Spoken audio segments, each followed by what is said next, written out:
Il y avait un ski club à Passy avant qu'il y ait une station à Plaine-Joux. Oui, oui. Et vous alliez où? Moi, j'ai jamais été, mais il y en a qui allaient au Contamine ou alors à Saint-Gervais. Par contre, moi, j'ai été une année à Saint-Gervais par le biais de l'amicale laïque du plateau. Donc, on allait, on allait au Betex, on mangeait là-haut, puis l'après-midi, on faisait du ski.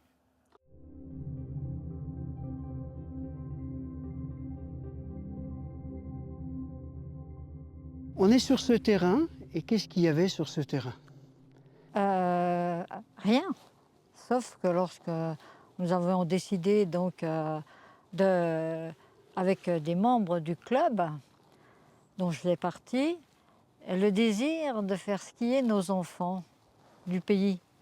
Parce qu'il y avait beaucoup d'enfants d'employés de Sana inoccupés. Donc, et on trouvait ça anormal quand même dans notre coin de ne pas pouvoir faire un effort pour leur apporter au moins cette joie de la glisse.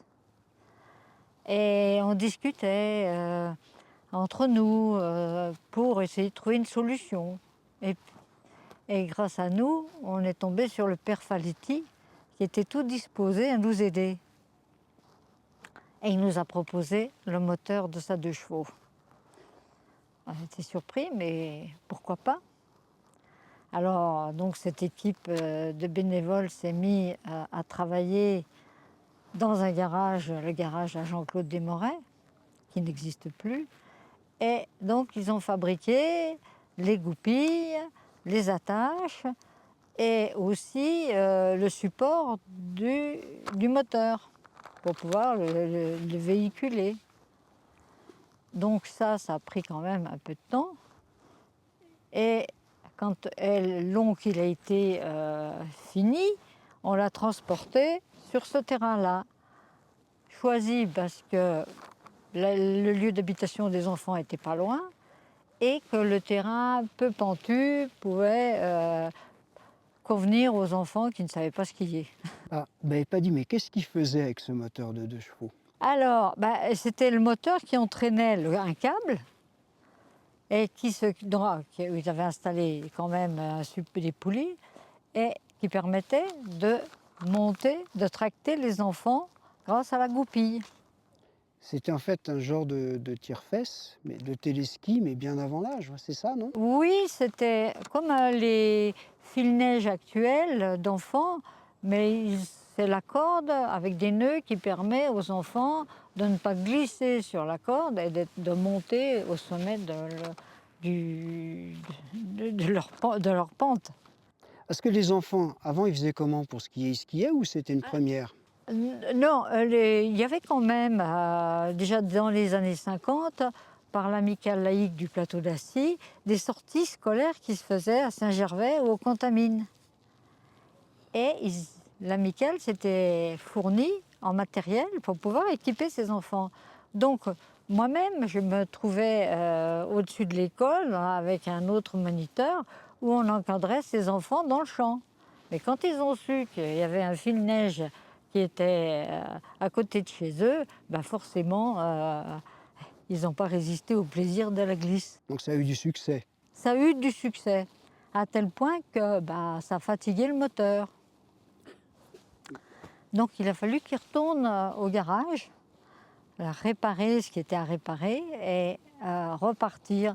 Mais là, à cette époque, au moment, il y avait eu une réflexion déjà d'ici par le peu de place que les enfants ont fait, parce qu'il y avait quand même, on assumait 2 cours de ski ici pour le ski scolaire. Et donc, on voyait bien qu'on n'avait pas beaucoup de place. Donc, il était préférable de monter à Plaine-Joux. Et les enfants skiaient aussi avec le club? Ah, mais c'était un peu tout confondu. Il y avait des enfants qui étaient inscrits dans le club et puis d'autres qui ne l'étaient pas. Bon, dans le cadre du ski scolaire, les enfants du club, ils suivaient les cours destinés pour l'école. Et donc là, quand cette première partie, ça n'a pas duré longtemps, hein, on va dire, on a commencé à skier, il y avait eu de la neige, la première neige en novembre, Et puis, un mois après, le fil-neige était en panne. Donc, il a été réparé et après, nous l'avons monté à pleine joue. Et à pleine joue, bon, c'était un autre challenge, c'est que la route n'existait pas par rapport au parking actuel. C'était un chemin, puisque pleine joue n'était qu'un alpage, avec 2-3 chalets qui étaient aux alentours, au périmètre des prés. Et là, donc, on a pu l'installer, lui trouver une place. Et ça se trouve que ça a été après repris par le tracé par le Bedex, premier téléski débutant que la commune a mis en place. Et nous avons quand même refait la même chose, mais donc installé, débroussaillé, enlever les taillis, damer aux pieds, lisser au ski pour que les enfants ne se cassent pas la figure et puissent skier. Et là, pareil, là, on se trouvait toujours tout seul à faire ces efforts-là, mais on a quand même pu, à un moment donné, parce que le téléski, il est retombé en panne, il a fallu en louer un au ski club de Servoz, et c'était un téléski triangulaire, où on était 3. Oui, j'ai connu ça, oui, les triangles. Alors je ne dis pas les chutes qu'il y avait, parce que personne ne pouvait skier, se placer à la bonne distance des uns des autres. Puis lui aussi, hein, il avait fait sa vie, il a péri comme les autres. Donc là, on était un peu coincés. Et grâce à l'aide d'une aide financière de la municipalité, on a pu relouer un vrai téléski avec perche pour nous amener sur une pente un peu plus haute. Bon, on était une bande de copains, puis on pourrait essayer d'avancer le ski, quoi. Donc c'est le père Faletti qui a débuté, mais là, je n'étais pas encore opérationnel. Parce que lui, il l'avait mis au départ au Malaise, son fil-neige avec son moteur de 2 chevaux, là. Voilà. Après, il l'a transporté à pleine joue, quoi. Donc c'est lui qui savait la faire. Puis après, comme il a arrêté, c'est le ski club dont je faisais partie, qui a débuté la mise en place de, disons, ce qu'on pourrait appeler une remontée mécanique, quoi. Donc au départ, c'était un moteur avec un fil et puis une barre, où on tenait la barre et puis on remontait. Et ça, c'est le président du ski club qui avait instauré ça. Il s'appelait Zago. Et puis de fil en aiguille, le ski club a évolué. Et puis après, c'est le ski club qui avait loué un téléski qui s'appelait Montage Montino. C'était un téléski à trépied qui avait démarré de la route du Lac Vert en montant. Et là, c'était mon frère et un autre copain qui le faisaient marcher. Donc là, c'était au ski club. Il y a eu aussi un saut, un tremplin qui a été fabriqué par le menuisier des Combes et qui a été installé à Baie. Ok, donc par là, ouais. Mais la mairie s'y refusait, c'était hyper dangereux. Ils l'ont quand même installé à pleine joue dans les années 67, je crois, un truc comme ça. Et alors là, ça a été dangereux à Baie, mais c'était encore plus dangereux à pleine joue. Il était à quel endroit à pleine joue? Alors, il était... Est-ce que vous avez connu les Lars? Non. Non. C'est un autre téléski qui a existé, qui se trouvait derrière l'école de ski, qui montait jusqu'au plateau des Lars, à mi-chemin entre Pleine-Joux et Barmu. Et il était sur le côté, là, où ça commençait à monter. Il y a un peu de pente qui monte, où il y a un grand virage, Oui, je vois, vous voyez. Et là, malgré qu'il y avait des personnes averties, un champion un champion de saut. Enfin, il y a eu la 2e place à la Coupe de France de saut, dénommée Moustique, avec des décombres, les menuisiers. Ils ont refait le tremplin. Alors les enfants, c'est évident, ils voulaient tous sauter. Bah oui. Mais voilà, ils faisaient pas trop attention, alors il y a eu quand même trop de jambes cassées. Il a fallu arrêter. Et pourquoi ce téléski dont vous parliez là, qui avait été retiré, celui qui allait à ce plateau? Il a été retiré quand ils ont fait le tour, c'est plutôt le blaireau, puisqu'il arrivait à peu près au même endroit tous les deux. D'accord. Donc ils ont supprimé.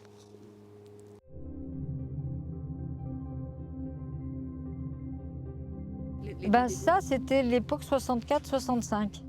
En 65, l'hiver 65, il était placé à pleine joue, d'où la date de la commémoration.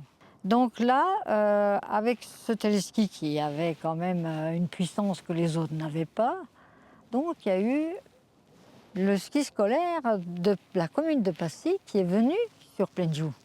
Oui. Et là, ça commençait à faire beaucoup de monde. C'était le ski social. L'amicale avait créé un foyer de fond avec du matériel de fond. Donc elle arrivait, l'amicale, à fournir du matériel aux enfants, gratuitement, tout ça. Donc, et en plus, le père Faletti qui est revenu encore dans le jeu, car il avait un car. Et ce car, il le mettait à la disposition des élèves pour les descendre au collège. Et en même temps, à pleine joue pour le ski scolaire. Donc ce qui fait qu'on travaillait pratiquement tous les jours pour servir le ski scolaire.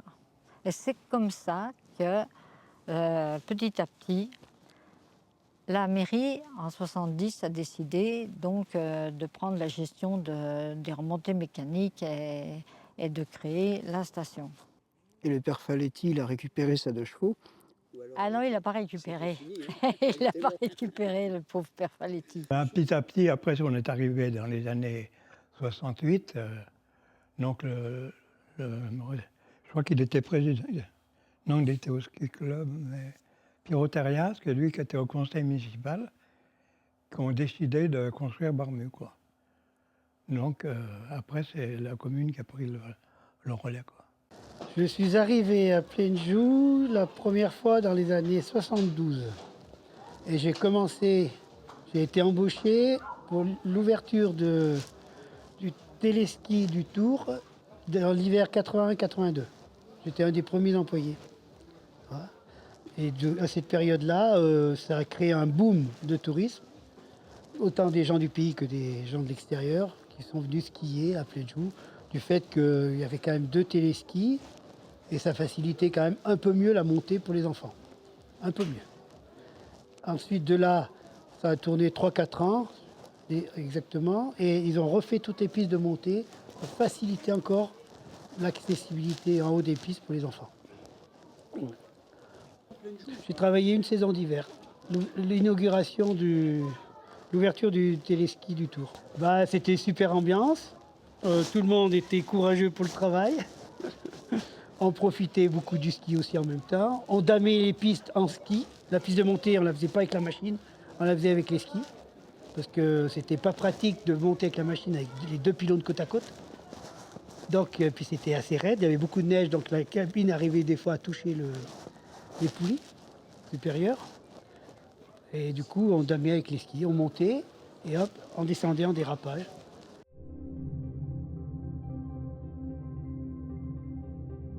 Donc ma femme, elle a dit, oh, ben, faut qu'on fasse un commerce. Donc on a toute la nuit réfléchi quel commerce on va faire. Et ben, moi, ça me vient l'idée de dire, on va faire un magasin de sport comme Plaine-Joux avait démarré. Donc la maison de mes parents, au plateau à côté du cinéma, il y avait un commerce. J'ai repris un magasin de mes parents. On a fait le magasin de sport au plateau d'Assy. Et ça, on a ouvert en décembre 72, je ne sais pas, ouais, décembre 72. Et vite, je me suis aperçu, ou on s'est aperçu que On n'était pas bien placé pour le ski. Comment. Donc à l'époque, M. Seur, qui était directeur du Faucigny, mais qui était maire à Passy, qui avait remplacé suite au décès de M. Dève. Et je lui ai demandé l'autorisation de poser un chalet à Plaine-Joux. J'avais l'autorisation de la famille Bruno, qui était un peu ceux qui étaient précurseurs, qui avaient acheté tous les terrains à Plaine-Joux pour faire un sanatorium, où ça s'est arrêté au crash de 1929, les travaux. Et donc là, on est resté, donc on a fait le chalet à Plaine-Joux, et de 73 à 82. En 82, la municipalité de M. Alla a reformé le Plaine-Joux, a reformé Plaine-Joux. Donc ils m'ont racheté mon chalet, qui est à Plaine-Joux, que maintenant ne m'appartient plus, mais qui appartient à Manuel Thériaz. Donc le chalet que vous aviez, c'est là où il y a la garderie, vous me disiez. Voilà, c'est ça. je l'ai fait moi. C'est avec mon père. Charlot Descamps nous avait aidés aussi. On l'avait fait en 3 parties. Une partie au milieu. L'année d'après a grandi comme ça. L'année d'après a grandi en profondeur. Sur la commune, sur Plaine-Joux, il y avait le petit chalet de Boldini qui est derrière. Ensuite, il y avait le chalet qui est maintenant la garderie qui est derrière nous. Donc c'était un chalet. Il y avait un autre chalet que M. Borja avait, qui était une genre de crêperie. Il y avait le petit... Ah oui, ils vont enlever les arbres. Je sais pas si... Il y avait un petite comment dire, crêperie dans une genre de cabane, un petit peu en allant sur le lac Vert, à Madame Gaujon. Vous voyez. Ouais, il y a eu beaucoup de changements. Et le jour où la commune a commencé à modifier le cadastre, à faire construire les bâtiments dont les anciens commerçants de Plaine-Joux ont investi dans ces chalets, ça a changé la physionomie de Plaine-Joux. Puis ils ont créé le bâtiment principal où il y a tous les accès, les services. Alors, on avait les 2 magasins, au plateau d'Assy et là-haut, mais on faisait pas que la location de ski, on vendait aussi des vêtements, vous voyez, tout ça. Et puis bon, on a tenu combien au plateau d'Assy à peu près encore 7-8 ans. Et après, on a arrêté le plateau d'Assy pour rester complètement à Plaine-Joux. Vous voyez. Et en 82, on s'est retrouvé dans le chalet qui existe toujours maintenant, mais qui ne nous appartient plus. Et la station, elle était ouverte de quand à quand? Oh, on pourrait dire de Noël à... des fois à Pâques. Hein. Noël à Pâques, quand il y avait de la neige. Après, il faut savoir que Plaine-Joux, c'est une station qui est plein sud, qui n'est pas très haute en altitude, mais qui a le privilège d'avoir assez de neige par rapport à son emplacement, du fait du courant d'air qui vient du col d'Anterne. Le col d'Anterne, la neige, les grands cols, d'ailleurs tous les grands cols en France apportent beaucoup de neige. Et nous, on a l'avantage d'avoir ce vent qui vient du col d'Anterne. On est aussi tributaire de l'enneigement qu'il y a sur le haut du massif, qui est quand même Flaine, qui est quand même une station très enneigée par rapport aux 2 stations au même niveau d'altitude. Donc on a cet avantage-là. À l'époque, tous les commerces de Plaine-Joux, on commençait décembre, on fermait le 20 avril à quelque chose près. Et après, tout était fermé. Du jour où il y a eu le parapente, tous les commerces sont ouverts.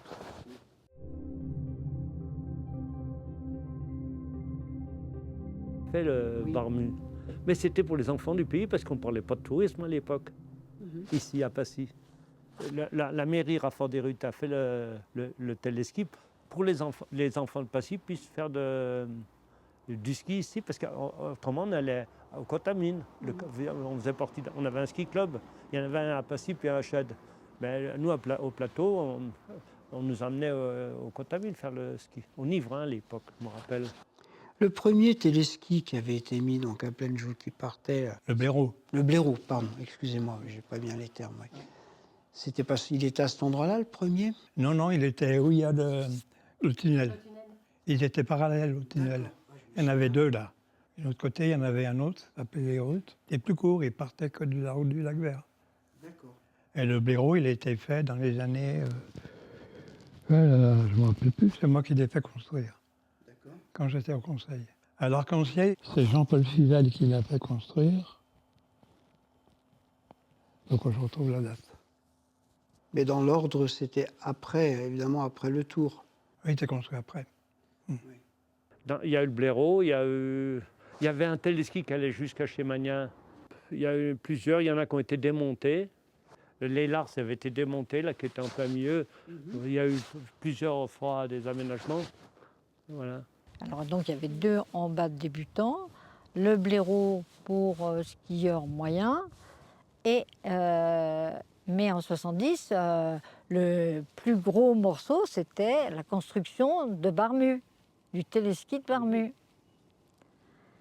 Mais avec sa difficulté qu'il avait des murs et qu'on n'osait pas amener nos enfants sur ce téléski-là.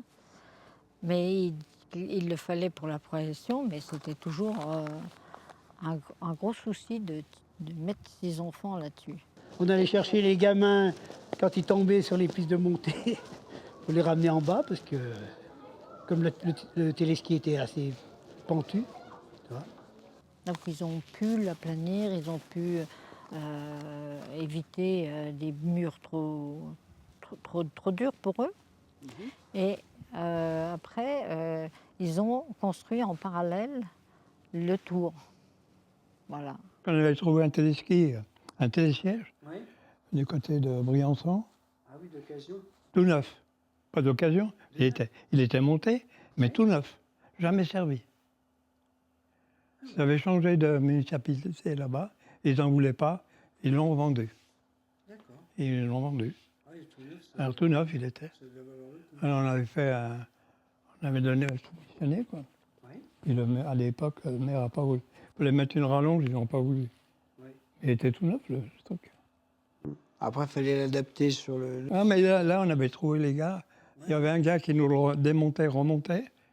Et l'entreprise Benedetti, avec ses camions, il nous le transportait. Ah oui. Ça, c'était pas fait. Ça, je regrette ça. Et M. Alla qui a fait le téléski du Tour. Et M. Alla, que je discutais souvent avec lui, il m'a toujours dit qu'il regrettait à l'époque, pour 1 million de francs, enfin de l'époque, alors je ne sais pas ce que ça correspond aujourd'hui, il aurait pu faire le télésiège. Il m'a toujours dit qu'il avait regretté de ne pas avoir fait le télésiège. À l'époque, ça semblait une grosse somme, mais quelques années après, c'était pas grand-chose. Voilà. Ce télésiège qu'on a réclamé pendant 30 ans, bon, le maire il a maintenu sa promesse de faire un télésiège. Et donc les 2 téléskis sont supprimés. Je ne sais pas si actuellement ils sont supprimés. Si c'est fait. C'est fait. Voilà. Donc voilà la disposition des remontées mécaniques sur le domaine de Plainview. Et puis là, on a la chance d'avoir ce télésiège. Une belle chose.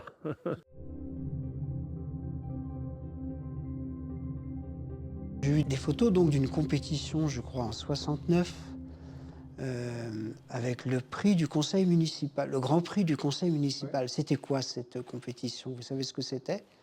Ah, le Grand Prix du Conseil municipal, c'est une course régionale qui prennent les meilleurs skieurs de la région, quoi, c'est-à-dire des clubs de Combloux, Saint-Gervais, Megève.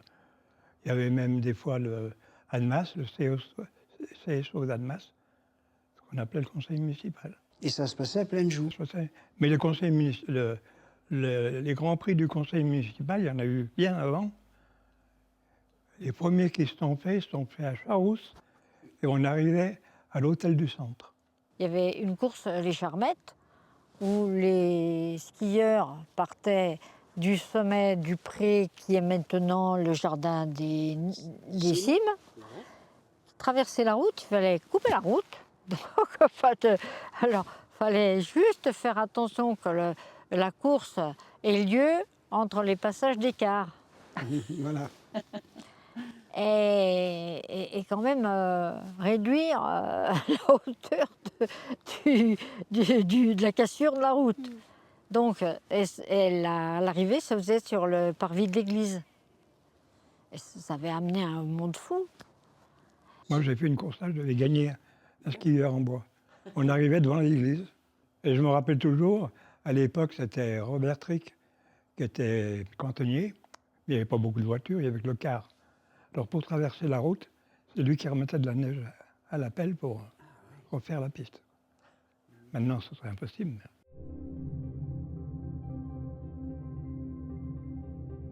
En 1989, au mois de décembre, il n'y avait pas du tout de neige à pleine joue. C'était vert. Et moi, je faisais déjà du parapente et disait, donc derrière mon ancien chalet, on ferait bien un décollage de parapente. Et moi, j'étais dans le club du parapente Mont-Blanc-Vol-Libre à l'époque. On en parlait avec les gens du bureau, tout ça, oui, il faut le voir. Donc j'avais été voir monsieur Robert Fournier, qui était maire de Passy à l'époque. Et lui, on a eu la chance aussi qu'il était pilote d'avion de glacier. Donc il était sensible à ça. Il m'a dit, je te donne une réponse dans une semaine.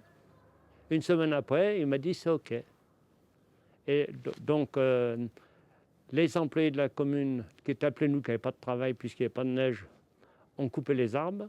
Les services techniques de la mairie, puis ils avaient embauché un bulldozer ou une pelleteuse, ils ont fait une plateforme pour décoller. Et le jour qu'on a inauguré ça, il n'y avait pas de barrière, donc c'était un champ en lit, tout le monde était sur le décollage. Robert Fournier, il a dit, faut faire il a dit à Gérard Bergan, qui était chef des travaux, fais-moi une barrière là autour, parce que pour pas que tout le monde vienne sur le terrain. Et ça, ça s'est très bien passé. Après, ça s'est trouvé qu'à Plaine-Joux, les terrains étaient communaux, mais à Chède, les terrains n'étaient pas communaux. Et quand moi j'ai été demandé une fois à Michelin pour qu'on puisse s'opposer chez lui, dans un terrain, et il m'a dit, mais toi tu es gentil parce que tu viens demander la permission, il y en a, ils se posent, ils ne me demandent rien. Alors avec Gilbert, lui il a acheté la moitié des terrains. Le terrain d'atterrissage, on m'a fait 3 hectares. Il a acheté ou échangé le terrain avec d'autres personnes, mais je ne me rappelle pas les noms, ça pourrait se retrouver à la mairie. Et la mairie d'après a acheté l'autre, la municipalité d'après, je ne me rappelle plus laquelle non plus, a acheté l'autre partie. Ça fait que maintenant, aussi bien le décollage que l'atterrissage est pérennisé, parce que c'est tout municipal. Après, j'ai été voir le propriétaire de terrain à Batistock. Enfin, même pas le propriétaire, c'était le fermier qui s'occupait du terrain de Batistock. Mais le terrain appartenait à Bouillel, l'hôtel du tourisme. Oui. Mais lui, il cultivait. Et nous, à l'époque, on a donné 600 €. Donc, la moitié, Passy, le club de Passy donne la moitié de la somme. Et l'autre moitié, c'est le club de Saint-Gervais. Donc, c'est les 2 clubs pour mais c'est moins officiel parce que c'est un terrain privé. Alors, Veillet, donc, tel le beau-frère Gilbert Perrin, il m'a dit, mais ton parapente, ça me gagne mieux que le blé, parce que les 400 000 francs, maintenant je crois que c'est 600 € qu'ils donnent, il me dit, ça me gagne mieux que de mettre du blé. Ah oui. On a fait des cours, des championnats de France en parapente. On a le club bougeait, on a monté à plus de 200 adhérents à l'époque. Maintenant, Vincent, c'est Autoboté qui est président, et donc ça continue. Il a fait les championnats de France l'été passé. Là. Non, ça a évolué, ça bougeait. Puis bon, le parapente a bien évolué. Hein. Moi, quand j'ai volé le 17 janvier 90, j'ai voulu décoller tout de suite Plaine-Joux, là. Oui. Donc j'ai décollé, j'ai été à 5 mètres des arbres jusqu'à l'arête de Joux. L'arête n'était pas passée, il me pose avant. Et donc là, putain, j'ai dit, j'ai fait faire une grosse connerie. Donc j'en avais parlé à Hervé Forge, qui était moniteur d'un gars qui était militaire à l'IHM, et puis il faisait déjà de la compétition. Il m'a dit, mais non, tu t'es pas trompé. Il dit, toi d'abord, tu voles avec une voile qui n'est pas top, et puis avec l'évolution qu'il va y avoir, ça va se passer très bien. Donc moi, cette voile-là, c'était son dernier vol, j'en ai acheté une autre, puis là, je suis passé. Contre ce que je me rappelle, c'est qu'à cette époque-là, tous les jours, on sortait 3-4 gars des arbres à Plaine-Joux. Ouais. Parce que comme les vols n'étaient pas performants, on faisait un virage, on tombait dans les arbres. Oui. Alors au début on les sortait nous, tous ici, puis après on a eu marre, c'est le PG qui venait. Le PG venait bientôt tous les jours sortir quelqu'un. Suite qu'on avait le site de parapente. Donc il y a plein de gens qui ont voulu apprendre le parapente et faire des baptêmes. Je me suis mis en cheville avec les stages Valence. Hein. Ma femme elle prenait les réservations dans le magasin pour les baptêmes, moi je faisais même les navettes. Mon fils, Philippe, donc lui, il faisait déjà du parapente, parce qu'il a pris un mois après moi à Mieuxy. Il a fait élève moniteur avec Sandy Cochepin et Caroline Brie, des monitrices qui sont maintenant à Chamonix, puis elle était championne du monde, et même Caroline Brie. Ils étaient tous élèves moniteurs avec Valençon. Et après, en 94, Philippe était déjà moniteur de ski. Il a passé le diplôme moniteur de parapente, et il a fait l'école de CEP Mont-Blanc. Après, Manu Thériaz a fait Aérophys, et Philippe, il avait vendu l'école à Manu Laurin. Vous savez, après ils étaient descendus du bâtiment Fournier à Chède. Voilà. Puis après, il l'a arrêté. Et quand on avait fait les championnats de France à l'époque de parapente, on avait marché à Passy, Megève, Saint-Gervais, Chamonix. On était tous, on s'était tous mis ensemble pour faire les championnats. Mais bon, c'était beaucoup plus difficile parce qu'à l'époque, il fallait mettre à chaque balise, il fallait mettre une personne avec des numéros sous les voiles, comme maintenant avec les moyens modernes. C'est bipé. Voilà. Enfin voilà, non, moi je suis content de plein de choses. Et toujours cru à Passy. Oui. Et puis là, on a la chance d'avoir ce télésiège. Une belle chose.